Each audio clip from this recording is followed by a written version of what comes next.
ನಮ್ಮ ಹೋರಾಟವನ್ನು ಮುಂದುವರಿಸ್ತೀವಿ.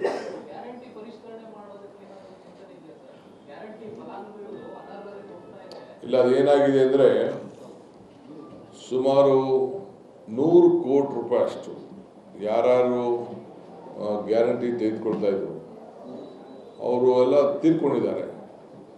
ಆ ತೀರ್ಕೊಂಡಿದ್ದಂಥ ಸಂದರ್ಭದಲ್ಲಿ ಆ ದುಡ್ಡು ಬೇರೆಯವ್ರಿಗೆ ಹೋಗಿ ಮಿಸ್ಯೂಸ್ ಆಗ್ತಾ ಇದೆ, ಅದು ದಾಖಲೆ ಬಂದಿದೆ.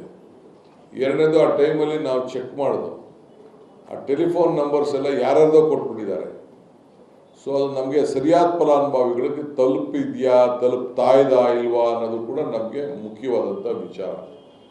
ಈ ವಿಚಾರದಲ್ಲಿ ನಾವು ಅದನ್ನು ಮತ್ತೆ ಅವರಿಗೆ ನಿಮ್ಮ ದಾಖಲೆಗಳನ್ನು ಸರಿಯಾದ ರೀತಿಯಲ್ಲಿ ಕೊಡಿ ಅಂತ ಕೇಳಲಿಕ್ಕೆ ಈಗಾಗಲೇ ಚರ್ಚೆ ಅನೇಕ ಸಲಹೆಗಳು ಬಂದಿದೆ. ನಮ್ಗೆ ಈಗಾಗಲೇ 100 ಕೋಟಿ ರೂಪಾಯಿ ನಮಗೆ ಇದರಿಂದ ಹೆಣ್ಮಕ್ಳು ಗೃಹಲಕ್ಷ್ಮಿ ಒಂದೇ ಇಲಾಖೆಯಲ್ಲಿ ನಮಗೆ ಇದು ಮಾಹಿತಿ ಎಲ್ಲ ಬರ್ತಿದೆ. ಈಗೆಲ್ಲ ಪ್ರತಿ ತಾಲೂಕಿಂದ ಕೂಡ ನಾವು ಇದನ್ನು ರಿವ್ಯೂ ಮಾಡ್ತಾ ಇದ್ದೀವಿ. ಸೊ ಮಾಡಿ ಮಾಹಿತಿಯನ್ನು ಪಡಿತಾ ಇದ್ದೀವಿ. ಕರೆದ್ರೆ ಹೋಗ್ತೀವಿ.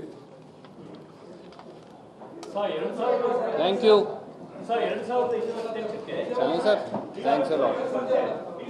ಬನ್ನಿ, ಅಲ್ಲಿ ಇದಕ್ಕೆ ಭೇಟಿ ಮಾಡೋಣ. ಅದಾದ್ಮೇಲೆ ನಿಮ್ಮವ್ರು ಕಳಿಸಿ ಅಲ್ಲಿ.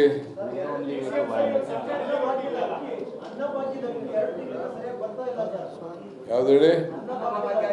ಅದು ಅಕ್ಕಿ ಬಿಡುಗಡೆ ಮಾಡಿಲ್ಲ ಅವರು. Central government is not released ಇದು ರೈಸ್. ಅದನ್ನೆಲ್ಲ ನಮ್ಮ ಮುನಿಯಪ್ಪನವರು ಸೆಟ್ರೇಟ್ ಮಾಡ್ತಾ ಇದ್ದಾರೆ. They discriminate every day. They are just discriminating. ನಮ್ಮ ಕಾಂಗ್ರೆಸ್ ಸರ್ಕಾರ ಎಲ್ಲೆಲ್ಲಿದೆ ಎಲ್ಲ ಕಡೆ ಕೆಲಸ ಮಾಡ್ತಾ ಇದ್ದಾರೆ. Thank you.